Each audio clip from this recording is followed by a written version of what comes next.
Good morning. അപ്പോൾ നമ്മളുടെ workout ഇന്ന് ആംസിനാണ് കേട്ടോ. ട്രൈസെപ്സിനായിരുന്നു കൂടുതൽ ഫോക്കസ് ചെയ്തത്. ട്രൈസെപ്സ്, ബൈസെപ്സ്, ഫോർ ആംസിന് ഒരു വർക്കൗട്ട് എന്നുള്ള രീതിയിലാണ് ചെയ്തത്.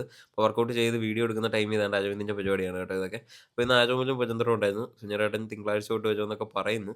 അതിനുശേഷം വർക്കൗട്ടൊക്കെ കഴിഞ്ഞ് ഞങ്ങൾ വെളിയിൽ ഇറങ്ങിയപ്പോഴത്തേക്കിനും നല്ല മഴയായിരുന്നു. അത് കാരണം ഒരു 1 1/2 മണിക്കൂറോളം ജിമ്മിൻ്റെ ഫ്രണ്ടിൽ തന്നെ പോസ്റ്റ് ആയിരുന്നു കേട്ടോ. നാളെ മുതൽ ഇറങ്ങുമ്പോൾ മഴയില്ലെങ്കിൽ ഞാൻ ഇനി റെയിൻകോട്ട് എടുത്തുകൊണ്ടേ പോവുള്ളൂ. അപ്പോൾ അത് കഴിഞ്ഞ് വീട്ടിൽ വന്നപ്പോഴത്തേക്കും മാങ്ങയൊക്കെ എടുത്ത് അമ്മയുടെ കയ്യിൽ പൂളാൻ കൊടുത്തു. ഞാൻ പിന്നെ ബ്രെഡൊക്കെ എടുത്തൊന്ന് ചൂടാക്കി എടുത്തു കേട്ടോ. എന്നിട്ട് നമ്മുടെ മുട്ടയും ബ്രെഡും മാങ്ങയൊക്കെ ആയിട്ട് ബ്രേക്ക്ഫാസ്റ്റും കാര്യങ്ങളും കഴിച്ചു. അപ്പോഴത്തേക്കിനും നല്ല മഴ പിന്നെയും തുടങ്ങി. പിന്നെ ഞാൻ കുടയൊക്കെ വാങ്ങിയിട്ട് നേരെ തുണി തയ്ക്കാനുണ്ടായിരുന്നു, അത് കൊടുക്കാനായിട്ട് പോയി. പോയിട്ട് തിരിച്ച് വന്നിട്ട് റെഡി ആയിട്ട് നമുക്കിന്നൊരു റിട്ടയർമെൻറ്റ് ഫംഗ്ഷൻ ഉണ്ട് കേട്ടോ. അവിടെ പോകണം, മാന്നാറ് ഉണ്ണികൃഷ്ണൻ്റെ അവിടെ. അപ്പോൾ അവിടെ ചെന്ന് എല്ലാവരുമായിട്ട് സംസാരിച്ചു. അവിടെയും ഭയങ്കര മഴയും കാര്യങ്ങളും ഒക്കെ ആയിരുന്നു കേട്ടോ. അത് കാരണം അധികം വീഡിയോസും കാര്യങ്ങളൊന്നും എടുക്കാൻ പറ്റിയില്ല. പിന്നെ കപ്പയും മീൻകറിയൊക്കെ ആയിട്ട് ഞങ്ങൾ കഴിച്ചു കേട്ടോ. ഉണ്ണിച്ചേട്ടനും ഉണ്ടായിരുന്നു. പിന്നെ വന്ന് കിടന്ന് നല്ലൊരു ഉറക്കം ഉറങ്ങി കേട്ടോ.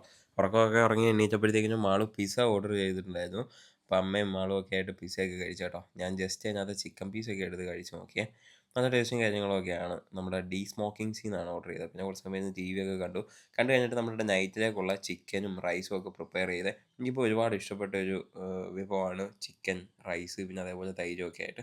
പിന്നെ നമ്മുടെ സാൻഡിക്കും ചോറ് കൊടുത്തിട്ട് വൈൻഡപ്പ് ചെയ്ത് ബൈ ബൈ.